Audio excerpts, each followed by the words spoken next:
Good morning, students.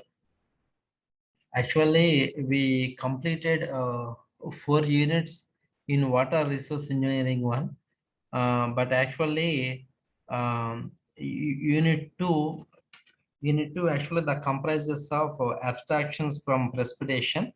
Regarding this evaporation, evapotranspiration, infiltration, these three things are already I described and explained in unit 2, but actually a total unit 2 comes only one video, but I feel it's myself that is not sufficient to all of your students for learning many things.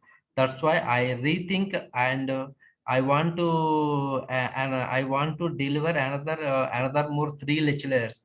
That's why I again come to the unit 2, and what I think, if adding some attributes to help you, that's I want to tell you in next 3 classes including today. So that's why, guys, again I come to the unit 2.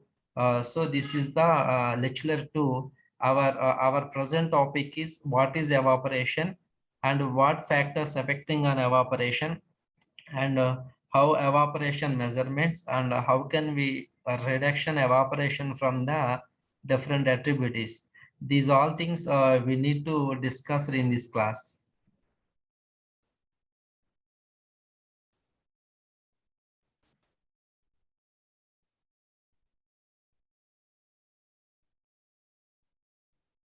Guys, so what is evaporation process? Consider a water body with a flat free surface. By supplying external thermal energy to the water body, the kinetic energy of water molecules can be increased when the molecules near the free surface attain enough kinetic energy. The escape from the water body, overcoming the intermolecular forces and eject themselves into the atmosphere. The amount of energy expanded the amount of energy expanded by a unit mass of water while passing from liquid to vapor state at constant temperature is called the latent heat of evaporation, or latent heat of vaporization, denoted by L. When external energy is not made available, energy is removed from water body while evaporation is taking place, and thus results in lowering of water temperature. Therefore, evaporation is indirectly a cooling process out of the total atmospheric pressure on the free surface. There will be some contribution by the vapor molecules present there. This partial pressure exerted by the vapor is called the vapor pressure.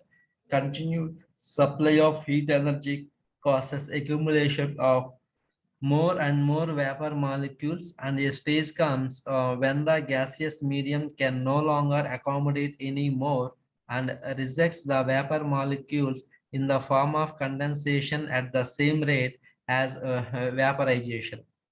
At this stage, the air is said to be saturated.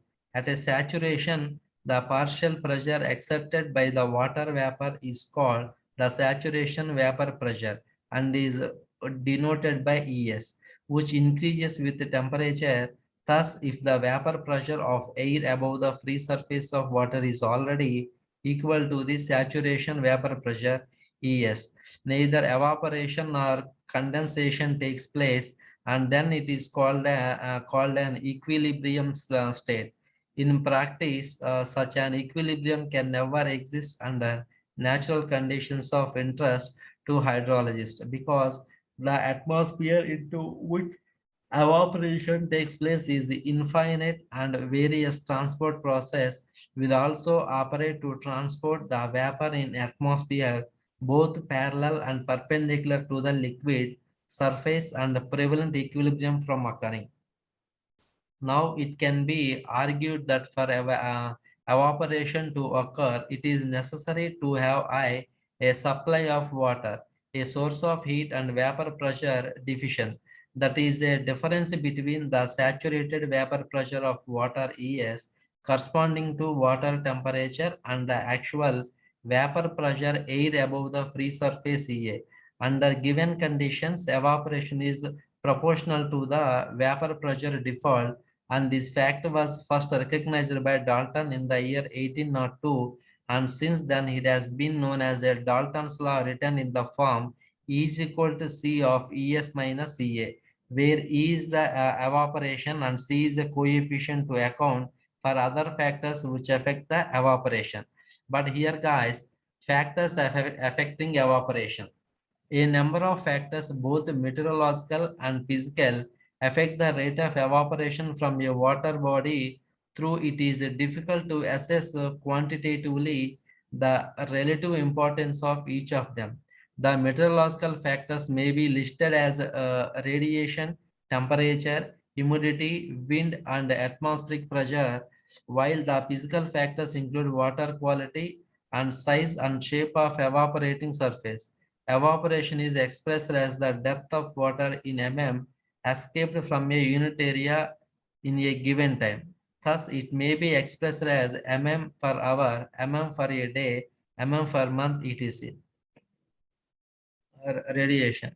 Since the evaporation requires continuous supply of energy which is derived mainly from solar radiation, the radiation will be a factor of considerable importance at a given place if the monthly evaporation depths and monthly solar radiation are plotted against the time in months. These two curves show a very close relationship following the same trend. In the resources near equator where the annual solar radiation is large, the annual evaporation is also large. Temperature.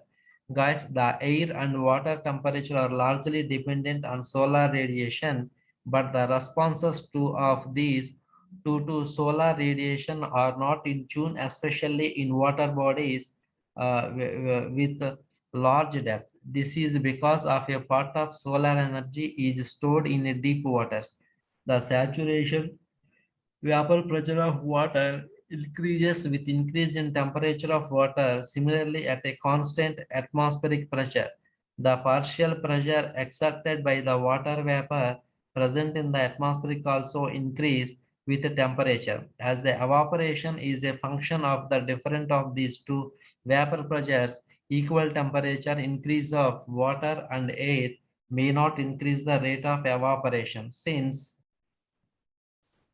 air temperature are rapidly available, evaporation is often compared with air temperature. However, evaporation is not dependent on air temperature alone. Thus, it may be seen that for 2 months having the same mean temperature, the mean evaporation is not the same. In the case of deep water bodies for the same mean monthly temperature, the evaporation in a later winter month is more than the earlier summer month in the year, since a part of the heat received in the earlier month is utilized to increase the temperature of water at lower depths, and the heat energy available is evaporation is reduced. During the later month, though the incoming heat energy is less, additional heat energy is made available from storage for evaporation, and therefore the evaporation is more. The difference in monthly evaporation of a winter month and a summer month in an year, the mean monthly temperature being same, decreases as a depth the water body decreases. Wind. If the atmosphere above the water surface is still, it will soon get saturated with water vapor and the evaporation has to cease. But because of wind, the water vapor is removed from time to time and fresh air capable of holding more vapor is brought over. Therefore, higher wind velocities may cause higher evaporation.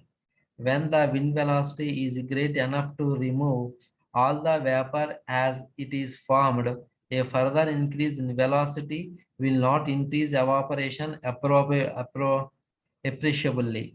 That means the relationship between wind speed and evaporation holds good only to a certain value, and beyond this critical velocity, no increase in evaporation may be noticed. This critical wind speed will vary with other conditions influencing evaporation. Wind velocity will influence evaporation rate only when wind movement is turbulent, since vapor removal is affected by turbulent diffusion and spreading. If the movement is laminar, it is not likely to have any significant effect in the case of large water surfaces. Wind velocity observations are made at considerable heights from ground surface, and it is the velocity at ground level that influences moisture removal. From observations of wind velocity at different heights, the velocity just above the ground level can obtain from Prudential's logarithmic velocity distribution law. The effect of wind on evaporation may be more pronounced over large bodies of water than over small areas. In the case of small evaporation pans, a slight increase in wind velocity may be sufficient to remove the water vapor as fast as it is formed. Large water bodies like lakes and reservoirs may require large velocities. Atmospheric pressure. The decrease in atmospheric pressure would increase the rate of evaporation because the vapor pressure of air also decreases with atmospheric pressure, and thus increase the vapor pressure deficient. The atmospheric pressure normally decreases with increase in altitude. As the altitude increases, not only the atmospheric pressure but also the temperature decreases. Thus, the increase in evaporation due to decrease in atmospheric pressure may be nullified by the corresponding decrease in temperature. Therefore, it may be difficult to investigate the effect of atmospheric pressure alone while the other conditions remain the same. The quality of water. The vapor pressure of pure water under given conditions is solely dependent on temperature. When a solute is dissolved in water, the vapor pressure of water is decreased, since the evaporation is proportional to the difference between vapor pressure of water and vapor pressure of air. The pressure of solute, the pressure of solute in water reduces the evaporation, reduces the evaporation. Evaporation decreased by 1% for every 1% increases in salinity, and therefore the evaporation of seawater with an average salinity of 3.5% is 2 to 3% less than the evaporation from fresh water. The turbidity of water, another aspect of water quality, probably has a little direct effect upon evaporation, along by affecting the albedo of water, and consequently it's excuse me guys. Hello. అవునండి. చెప్పండి sir. Master చెప్పండి sir.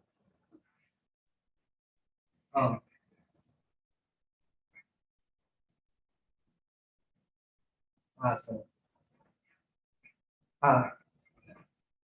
Sir. Sir.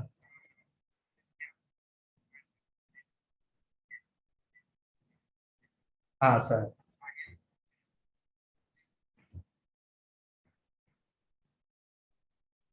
అంటే నేను క్లాస్‌లో ఉన్నాను వాస్తవానికి. ఒక్క 20 minutes అది చేయమంటారా? వివరంగా చెప్తాను మీకు. అది తప్ అయ్యో! లేదు సార్. నేను తప్పకుండా చేస్తాను సార్. ష్యూర్. ష్యూర్. ఆ! Okay. Okay master. Welcome sir. ఆ!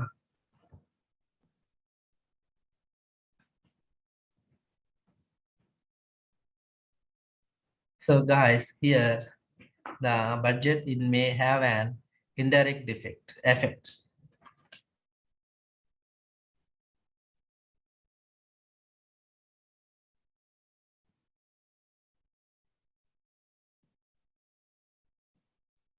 So guys, here size of water surface, size of water surface.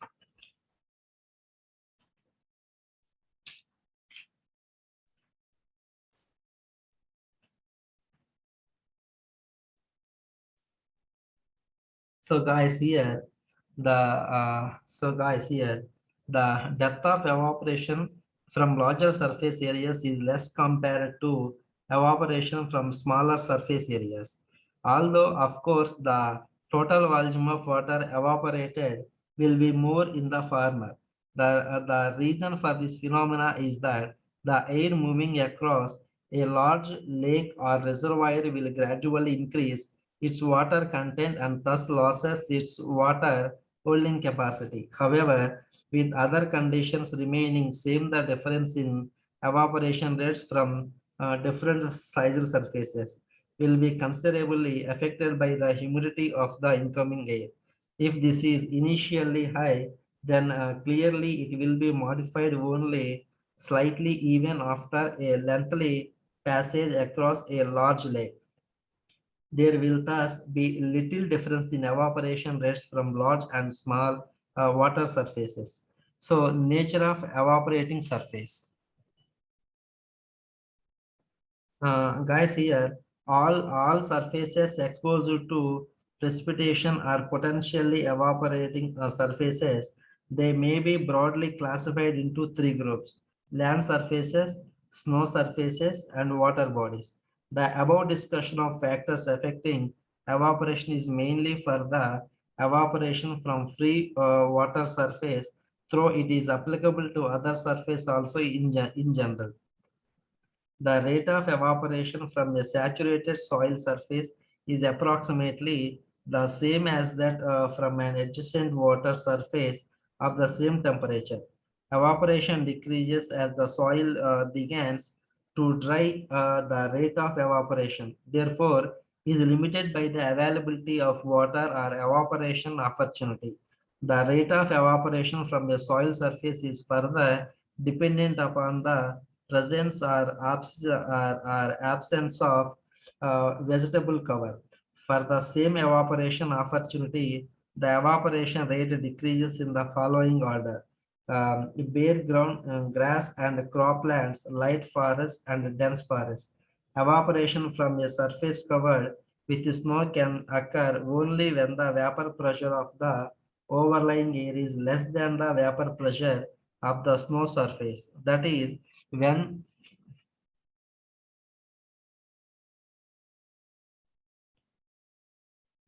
guys that is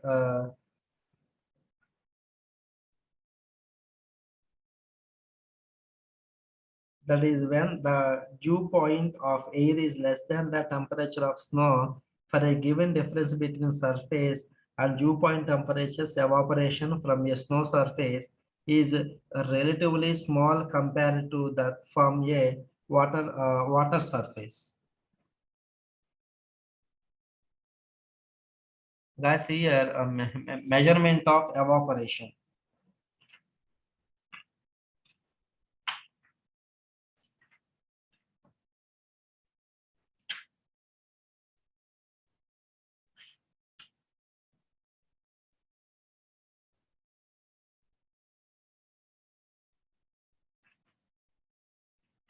Guys, here, guys, the measurement of evaporation means various methods of estimating evaporation discussed in the previous section can be used to estimate the evaporation from lakes and reservoirs.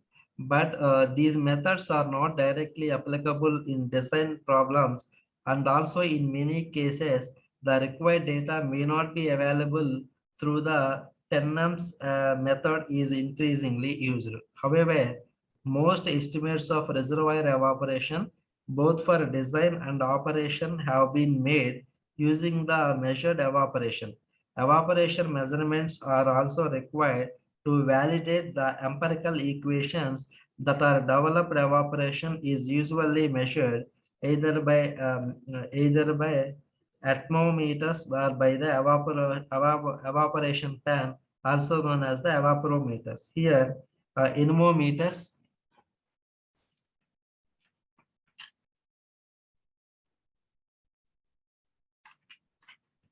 Here guys, anemometers. Here guys, the atmometers are provided with some special surfaces which are kept wet, and from these surfaces the evaporation takes place. There will be some sources to continuously supply water and keep the evaporating surface wet. The water loss observed at the sources is an indication of the evaporation. Livingston Guys, here Livingston atmometer. The Livingston atmometer consists of 5 centimeter diameter spherical surface made of 2.5 mm thick porous material. It is filled with distilled water and connected to a supply reservoir by means of a capillary tube as shown figure. Water is continuously drawn from the supply reservoir to meet the evaporation needs of the spherical surface. The decrease in the water level of the supply reservoir is taken as a measure of evaporation. Here, pitch atmometer. It consists of graduated glass tube 1.5 centimeter in diameter and 30 centimeter along with one end open. It is filled with distilled water, and then the open end is covered with a filter paper. The filter paper is held in position by a metal clip. Now the tube is kept in an inverted position so that the water wets the filter paper and evaporates. The water loss in the tube is recorded as a measure of evaporation.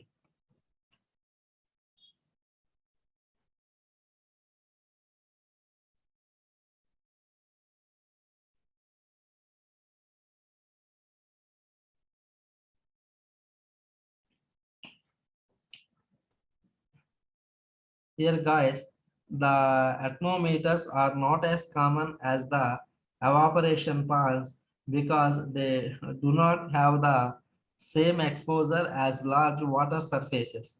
They tend to uh, they tend to overestimate the wind effects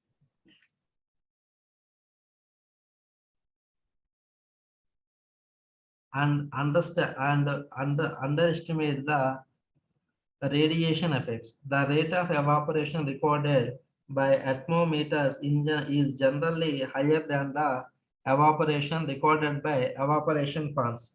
Here, evaporation ponds. The ponds are commonly used as evaporation measuring devices because they are inexpensive and simple to instrument.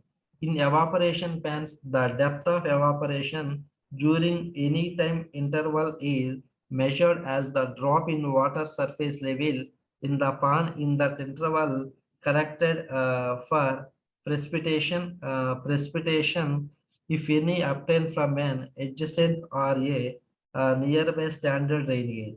The observations are usually taken on daily basis, and after taking the measurement on each day, the water level in the pan is restored to a stipulated value by adding or removing required amount of water.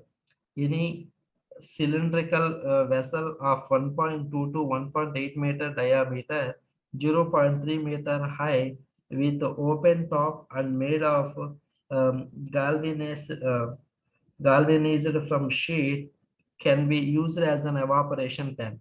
The water level within the pan is maintained between 5 to 7.5 centimeter below the rim of the pan. Pan coefficient.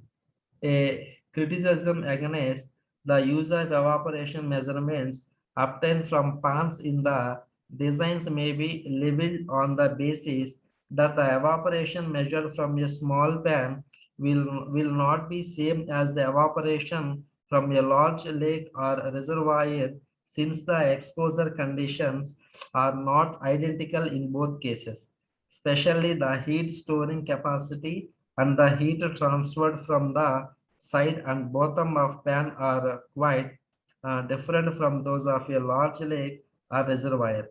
Also, the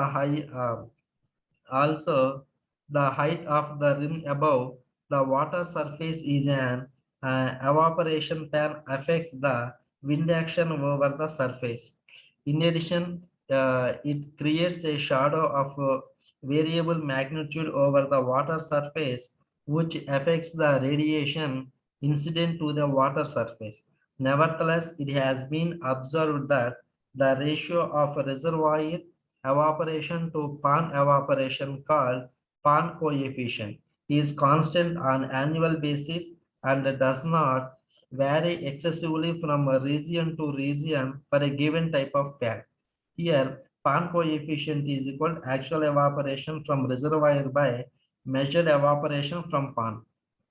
This aspect made the use of ponds popular, and many meteorological observatories include the evaporation pan also.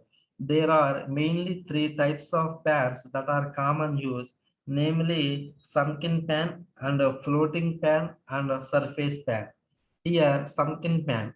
This type of fan used by United States Bureau of Plant Industry USBPI is 183 centimeter in diameter and 61-meter deep, buried in the ground, such that the tap of its rim is 10 centimeter above the ground surface as shown in figure.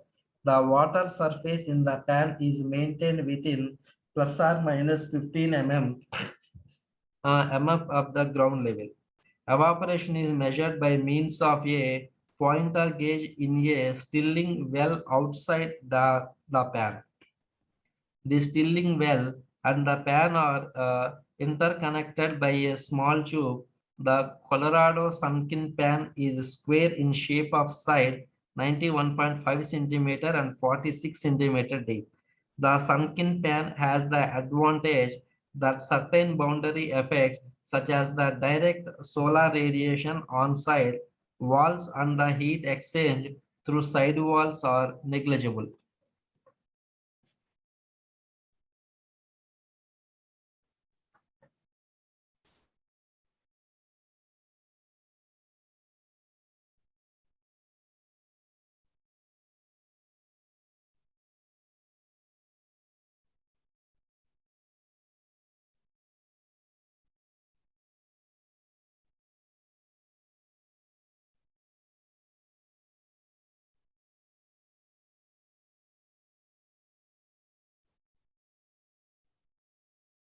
The pan coefficient for this pan is understandingly high and is about 0.95.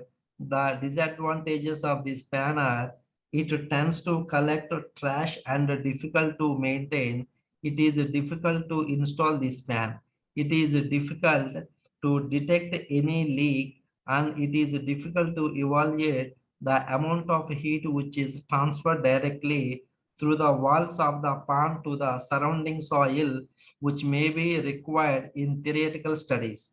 Floating pan. This pan is supported by drum floats and is kept floating in a lake.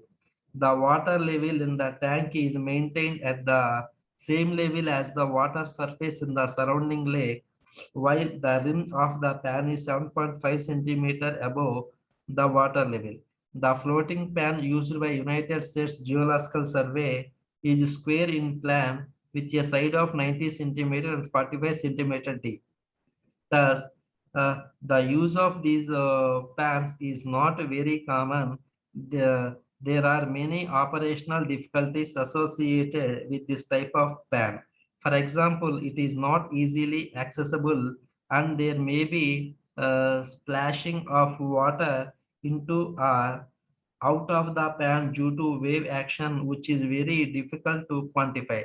The pan coefficient for this type of pan ranges from 0.70 to 0.82, but it is generally recommended as 0.80.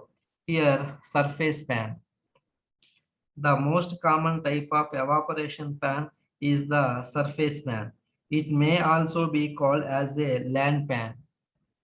In most countries, the surface pan conforms to the standard United States Water Bureau classes. A land pan, which is shown in here, it is 122 centimeter in diameter and 25.4 centimeter deep and is made of unpainted galvanized iron. It is installed 15 centimeter above the ground level over a wooden frame. The space below the wooden frame permits the free circulation of air under the pan. It is filled to a depth of 20 centimeter.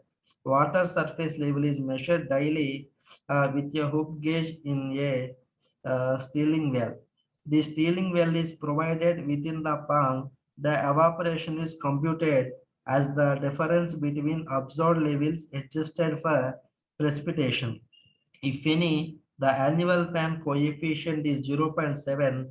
The true coefficient on seasonal basis may vary from 0.6 to 0.8.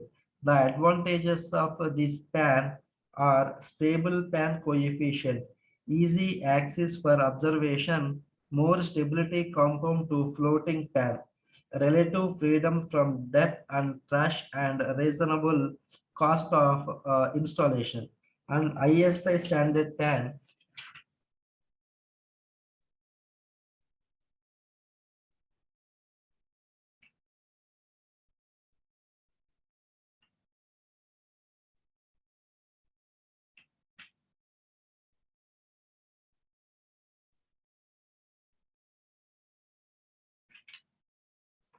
And ISI standard fan.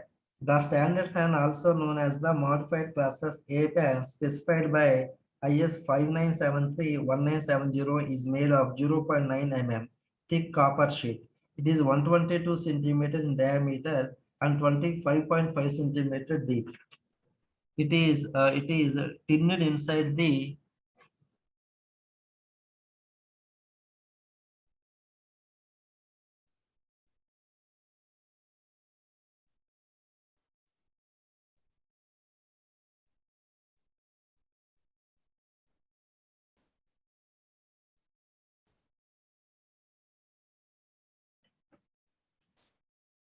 uh, tinned inside the and the painted white outside. It is placed on a 10 centimeter high square platform of 122.5 centimeter with made of wood.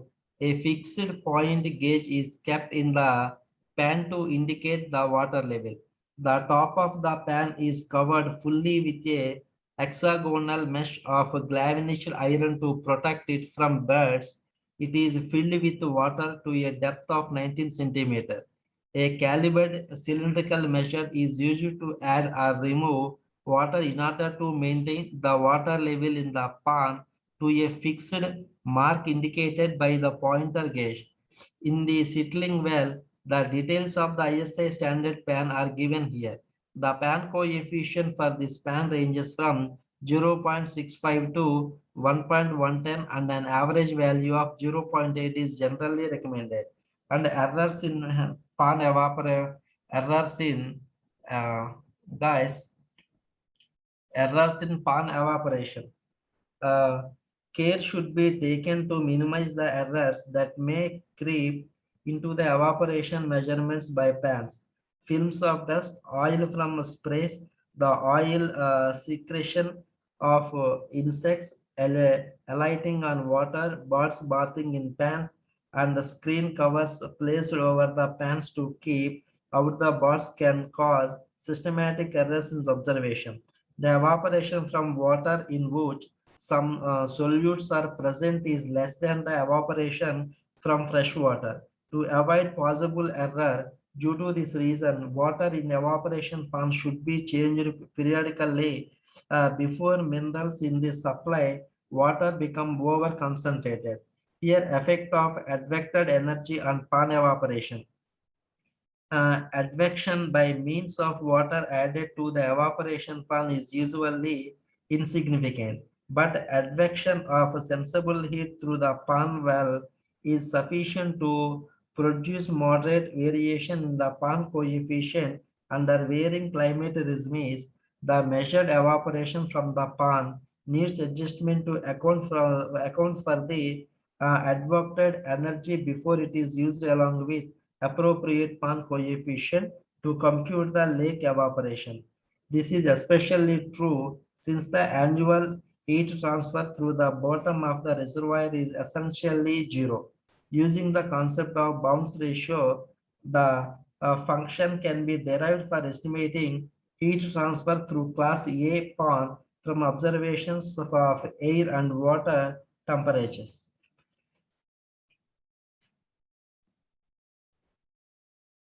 Okay, guys, thank you for this class. In next topic, I will tell you next topic.